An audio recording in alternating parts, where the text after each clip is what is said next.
What's up, you movie-loving bastards, and welcome back to the Lucid Nightmare. I'm your host, in case you forgot, Jay Schatzer, and it has been a long-ass time. I've still been collecting movies, still been watching movies, but I've been focusing a lot of my attention on this fantasy novel series I've been working on, so that's what's been taking up most of my time. But I do plan on putting video reviews out in the future, and putting stuff every so often on the channel. But right now, my mind is just focused on the book. But I've got a whole bunch of movies lined up for Quickies to show off the collection. The collection's always growing, ever expanding. Things are always coming in the mail. So let's jump right into this one and see what the hell's been added to the collection this time. First up is one of my favorite directors of all time, George Romero. I actually have never seen this, and it was, it isn't released yet. This is kind of like a very well done bootleg that I got from somebody, but because I didn't think it was going to come out. They put it on Shudder. I do not have Shudder, but yeah, the movie is George Romero's long lost experimental educational film, The Amusement Park.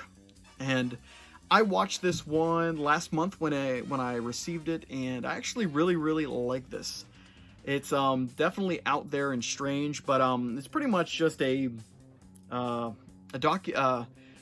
educational documentary of what it feels like to be old, like a senior citizen in society, and kind of be disregarded, thrown to the wayside. And it's kind of nightmarish in parts, but it all takes place in an amusement park. And just this guy is just struggling, this old dude right here, just struggling with people ignoring him, treating him like shit. And there's actually some pretty heart-wrenching moments in it. George Romero always did a lot of good films outside of the box of his wheelhouse of zombie films. He did a lot of weird, unorthodox things, like Martin with his vampire movie, and of course Night Riders, where it's a carnival of Renaissance fair reenactors who ride on motorcycles. Check that one out if you haven't seen it. But Amusement Park is a nice little kind of short educational film that I really felt intrigued by it and was swept up in its madness. It really is kind of crazy. But yeah, The Amusement Park. Really dug it. And like I said, I think in October the actual release by Shudder is coming out. So for people that aren't impatient like I am, you can put it in your collection as well. But that's The Amusement Park. Really dug that one. But next up is a made-for-TV horror film that I've always heard things about it, and I don't know if I've seen it way back in the day, but I revisited it recently. Or I guess if I have seen it, I don't remember it, but I watched it recently. And it's actually pretty damn good. It's more of kind of like a drama, with horror elements thrown in, but not a lot of gore or anything like that. It's just more of a weird atmosphere, and a great cast too. But the movie I'm talking about is Dark Night of the Scarecrow, and really cool made-for-TV movie. Pretty much surrounds the events that take place when these locals they see this mentally challenged guy hanging out with this young little kid, and they're pissed off. They think he's gonna hurt her, and they said someone's got to put a stop to him. Someone's got to put him down. These are all country bumpkin kind of people, but yeah, an incident does happen, but it's not what they were fearing. It's a dog gets loose and attacks the young girl, and the guy tries to save the kid, and she gets injured, but the news that first goes out is that he's the one who did it. So they're all like, get the boys, we're gonna go hunt him down. And for some reason, the idiot hides in a scarecrow in the middle of a field, so they all surround the scarecrow and just blast it to shit. And right after they do that, they find out on the radio that it was actually a dog that attacked, and that guy tried to save the girl. So they make it as it's like a self-defense kind of thing, but they get away with it, but then they're haunted by, I guess, the guy's presence, and a Scarecrow keeps showing up in their like area, and yeah, they all just kind of get knocked off one by one. But it's a really cool atmospheric film. Definitely recommend it. And I get a kick out of it because one of the main assholes is a mailman, which I that's my career. I am a mail carrier, and it was just funny seeing the post office in that kind of light. But yeah, crazy film. Really glad I picked it up. And I don't believe I picked it up for that expensive. It was going cheap. I can't even remember where I got them. There's so many over here now. I'm so behind on these videos that I can't remember where I left off at. But let's move it on to a movie that I still have not seen. I was trying to get the gang to watch it at one of our get-togethers, our yearly get-togethers. Never happened. We watched a whole bunch of other cool movies, but didn't get to this one. But I pretty much know it like the back of my hand because I've seen so many reviews. But it is the best worst movie probably ever. It's up there in the running. It is Tommy Wiseau's The Room, and I don't know, I just love this stupid film, and I've always wanted to have it in the collection and just get a chance to watch it all the way through, not just the highlights. And I'm probably gonna sit down pretty soon and just watch it by myself. I can't get anyone to be tortured with me, but yeah, it is an experience. But I don't really know what else I can say about this. Yeah, The Room. If you've heard of it, you know what it's about. Pretty much this guy's just the strangest dude on the planet who decided to direct, write, and star in this movie. And it's just a slice of life that makes no damn sense at all. But really glad I have it in the collection because I do dig it for its audacious nature. But let's move it on to a 80s slasher film that I just recently watched. And I enjoyed it a lot. It's not a classic by any means, but pretty interesting premise and a good cast of huge stars in it in one of his earliest roles.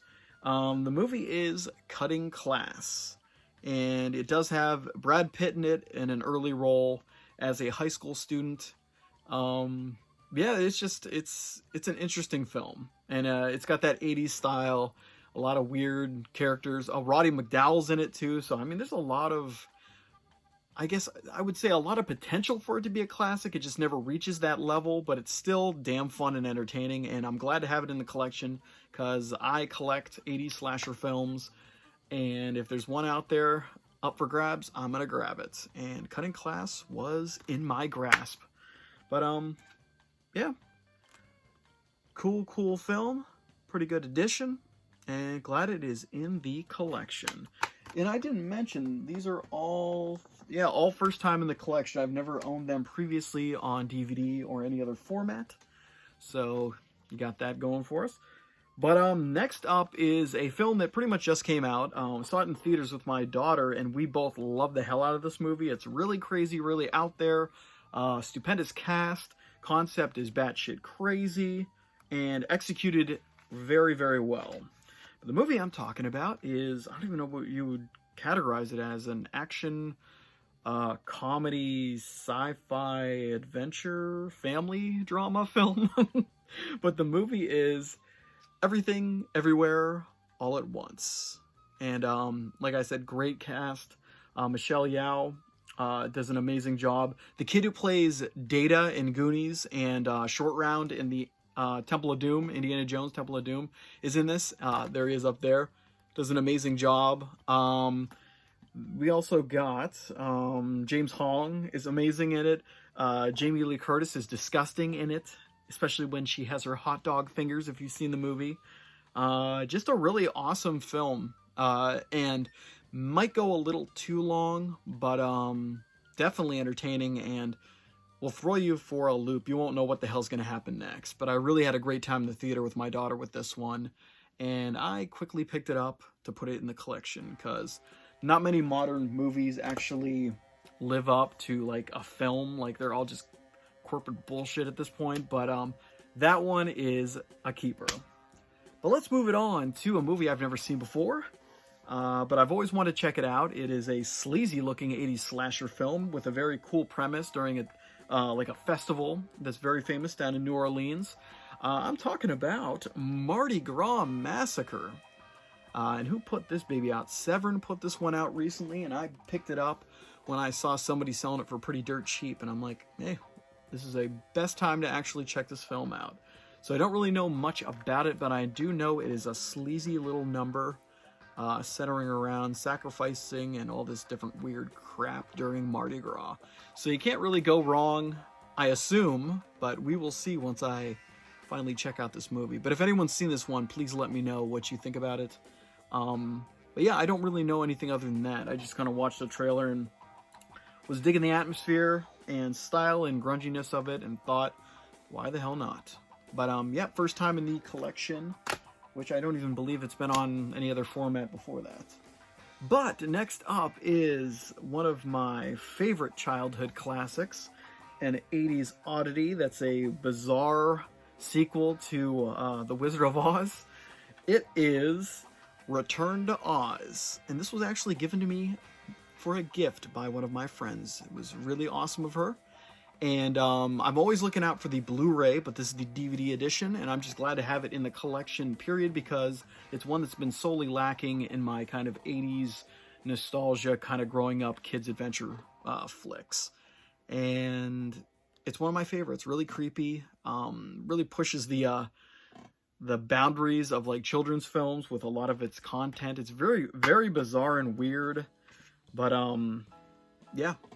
Fairuza Balk plays Dorothy, and she does an awesome job as always in all of her roles. She's just a really charismatic and personable kind of kid, especially in this one. She's a lot younger. She's really does a great job with the weird heavy material.